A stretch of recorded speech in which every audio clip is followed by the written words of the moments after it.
Hello folks. Well, I accidentally deleted the footage for Friday night's Live in the Lounge concert number 10.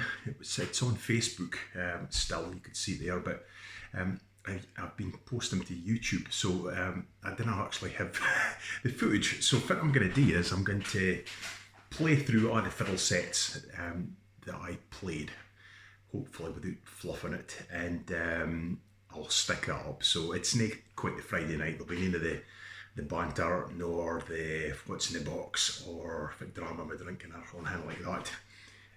I'll just play the tunes in the order that I play them. So I'm going to start with a tune that I wrote for my son Hector last week. It was his 13th birthday last Sunday, just a week ago, and quite a big birthday for him. So I wrote this for Hector. It's just got Hector Anderson of Cromer.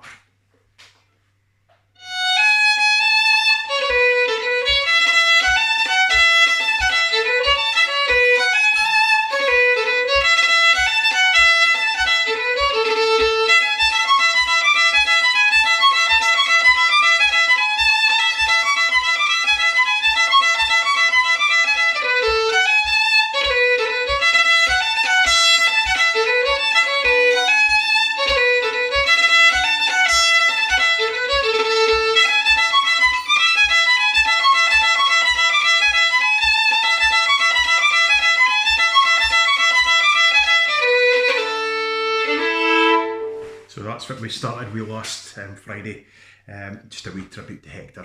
I may have folk popping into the room, who knows, but we'll give it a go. As I said on Friday night, these are brand new strings. They're not really played in.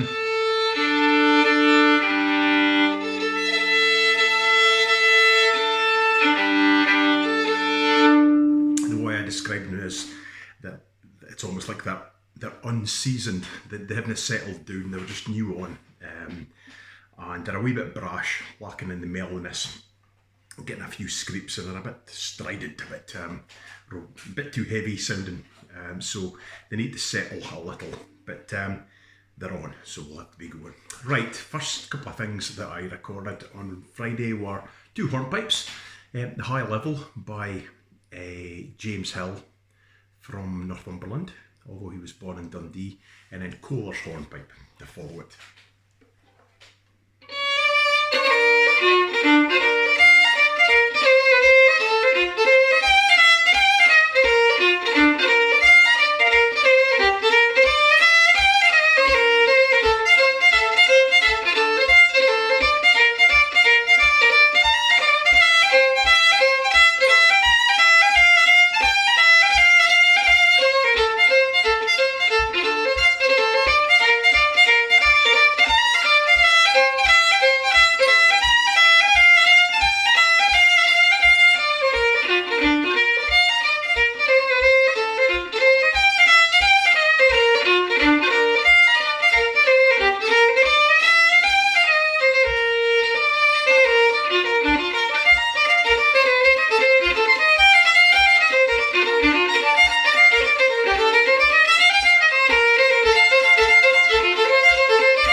Okay, so it's us up and running now. Going to play a waltz this time, or a waltz, a march, whatever you like, but it's a tune I wrote for essentially my brother's wedding, the second wedding, it's called the Cool Wedding March, as in Coull. Cool's a place, it's midway between Tarland and Abine. And the wee old kirk there was for David got married to his second wife, Alex, who's Swedish. So try to get a wee bit of a Scandinavian feel. It's also really dedicated to my sister Heather and her man Dennis, because they got married there as well. So this is just the Cool Wedding.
Okay, I played it twice on Friday, but once is enough. You get the gist of that. Right, slow air this time. This was nae the slow air I was going to play. This is a tune called Tap of North.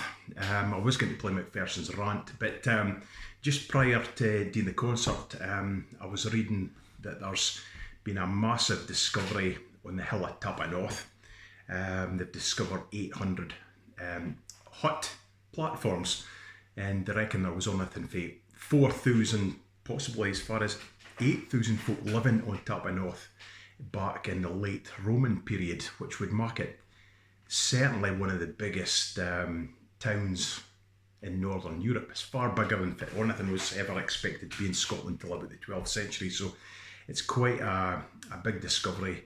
The Picts were the others, the vitrified fort on the top that's well kent at Tap of North, but it inspired me to just go and play this tune that I wrote when I was the first musician in residence in Huntly, and I wrote this tune back then. So this is called Tap of North.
Right, well, I'm just going to horse right on and play a set of Highland tunes that I finished my first spot.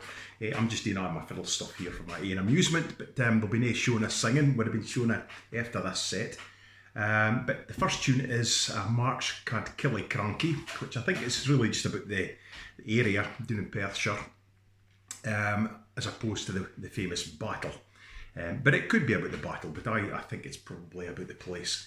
So Killiecrankie, followed by the Scolding Wives of Abertarf. It's John Roy Stewart, and he was the commander of the Jacobite Edinburgh Regiment on behalf of Bonnie Prince Charlie through the 1745 campaign, and he was a bit of a rogue, a bit of a rascal. I think if somebody played in my movie, it would probably be Errol Flynn as far I would pick. And then we'll finish with the Scolding Wives of Abertarf. So the fearsome kind of bunch had quite a reputation. Okay, Killiecrankie.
Tunes there. Right, as I said, Shona was doing the next spot in the concert, but as I am just cracking on myself, we'll miss all that. And I'm going to play a set of Nathaniel Gow tunes that I performed because last Wednesday I did my workshop on tunes by Nathaniel Gow, given while playing Nathaniel Gow's fiddle, which is Ben House. But I haven't got it here just now. I'm just going to do it on my own fiddle. So the tunes are Coylesfield House, and in Nathaniel Gow's time, that was owned by Major Hugh Montgomery, who was the 12th Earl of Eglinton. And the Gow fiddle that's through there, that would have been probably the fiddle that it was written on, and probably the fiddle at which Major Hugh would have heard the tune. So it's a lovely bit of music. I'm going to go into a jig called Miss Sally Hunter of Thurston, and then we'll finish with the fairy dance. I pretty much tried to avoid doubling up tunes over the last 10 groups of concerts, and we've by and large been fairly successful, but I have done these two tunes, the last two in this set. I've done them before because we played some Nathaniel Gow tunes earlier in the year, which is stretching on a bit now. Right, so we'll start with the slow air.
set of tunes for the golden age of Scottish fiddle music. Tunes by Nathaniel Gow, who was the fourth son of Neil Gow, the famous Neil Gow, father of Scottish fiddle music, but ranking to be certainly the equal as a player and maybe even a better composer, but that's a matter of taste. Anyway, good tunes by Nathaniel Gow. Right, I'm going to play a pibroch this time.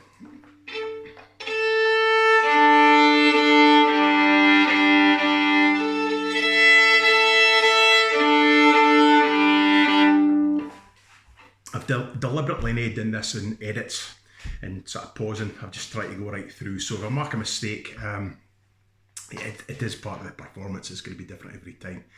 So no pressure on me, but there you go. So here we go. This is a tune called The Lament for the Gordons of Knock, which, it's a pretty gruesome story, but I had a long intro on Friday night, but basically it's at the end stage in a massive feud between the Gordons of Knock and the Forbuses of Strathgirnick, the two families, big rivals in the northeast of Scotland.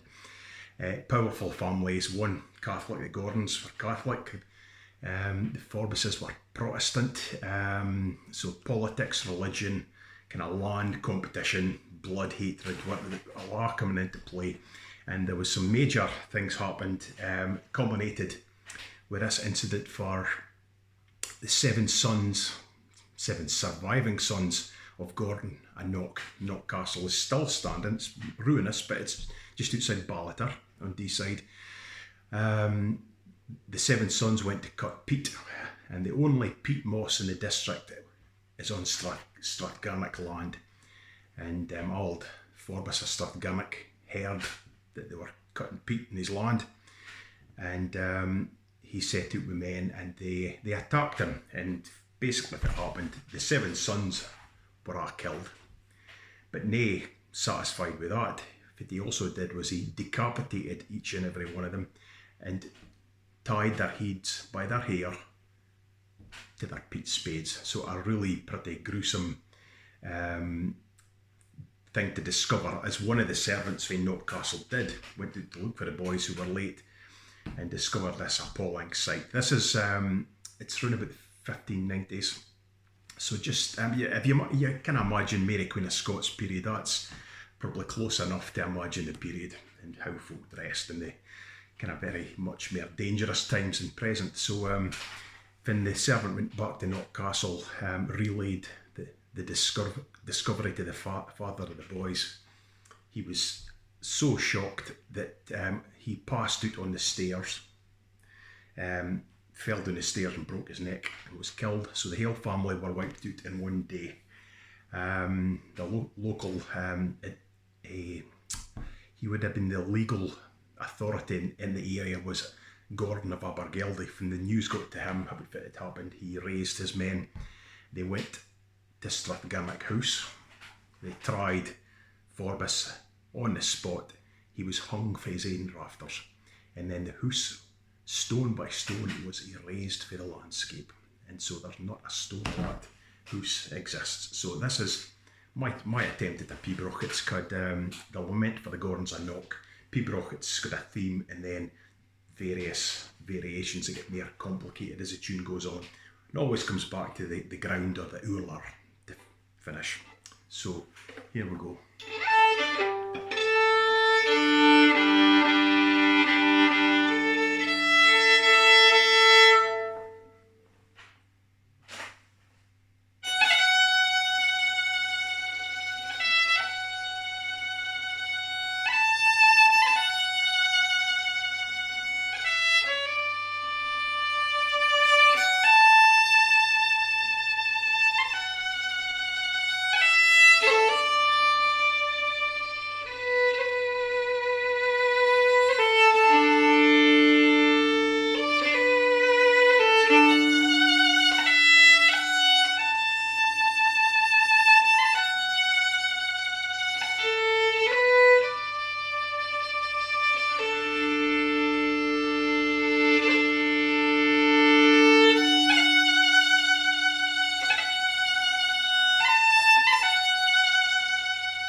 go. That's my attempt to put that gory story into musical form.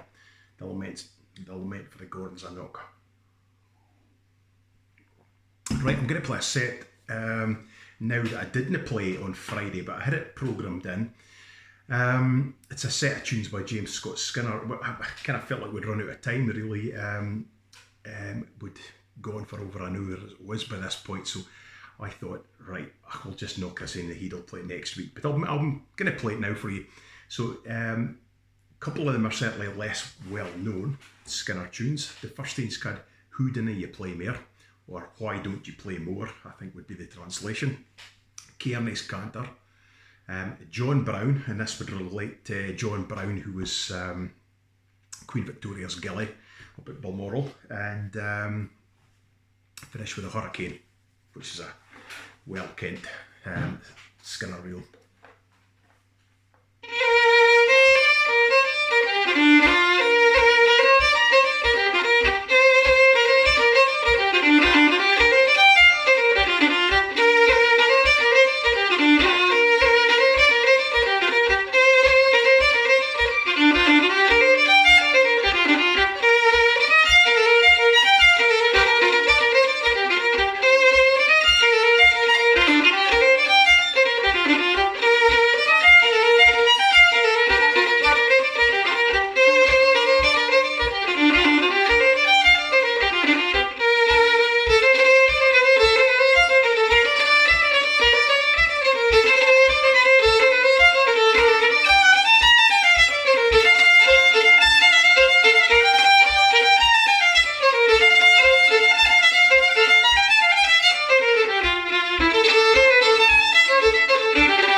So there you go. That's maybe finished now. With one set that we did finish up with, just as a finale. I hope you'll forgive my wee little slips here and there, but I thought it was quite a good idea to try and do this in a winner, and with no retakes. No yapping, no showing obviously either, but it was kind of bugging me that I had one of the concerts that wasn't up on YouTube, so this is the fiddle stuff I played anyway. So yeah, I'm going to finish with a jig and a reel. The jig is called the Cock of the North, and the reason we played it this week was because to mark VE Day last week, we were going to play the Cock of the North because it was a regimental march of the Gordon Highlanders, and it was really just as a wee nod to that. But went into the set and I completely forgot to play it, which confused Shona no end, and confused myself, and I went into the second tune, which was RD playing. So it was a wee bit of a sotter when we did that, so we said we would play it this week. So the Cock of the North, and finish with Kate Dalrymple, which is a tune that BBC Radio Scotland starts its programme Take the Floor with every week, and has done for years and years, so very familiar melody. So all the best, folks, and say cheerio after this and get a wee drink of tea. At least it's not whiskey this time of day. Right, here we go.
there we go. Auntie Mary had a canary up the leg of her arse.